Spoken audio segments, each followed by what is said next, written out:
Hello বন্ধুরা, গরমের টাইমে শসা চাষ করতে গেলে ভালোভাবে জমি তৈরি করে নেওয়াটা খুবই গুরুত্বপূর্ণ একটা কাজ।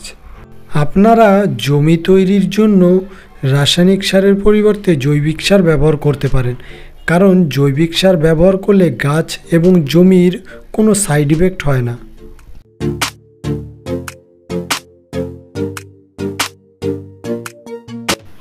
জমি তৈরি করা হয়ে গেলে ভালোভাবে চাষ করে নিয়ে এমন নালা তৈরি করে নেবেন বীজ রোপণ করার জন্যে।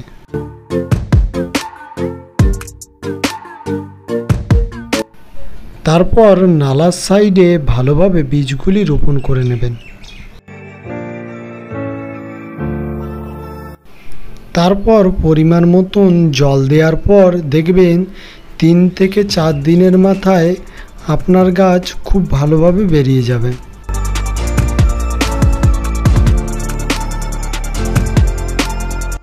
আপনার গাছের যখন এমন 3 থেকে 4 পাতা হয়ে যাবে, তখন থেকে যদি আপনি কীটনাশক পরিচর্যা শুরু না করেন, তাহলে এমন খারাপ ওয়েদারে আপনার গাছের গ্রোথ করা অসম্ভব হয়ে যাবে।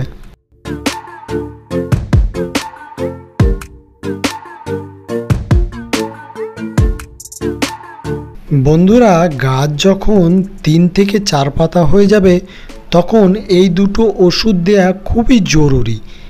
সার্ভ এবং ভিগর, এই দুটো ওষুধ যদি একসাথে মিশিয়ে গাছে দেয়া হয়, তাহলে এই ওষুধটি গাছে একটি ভ্যাকসিনের মতন কাজ করে।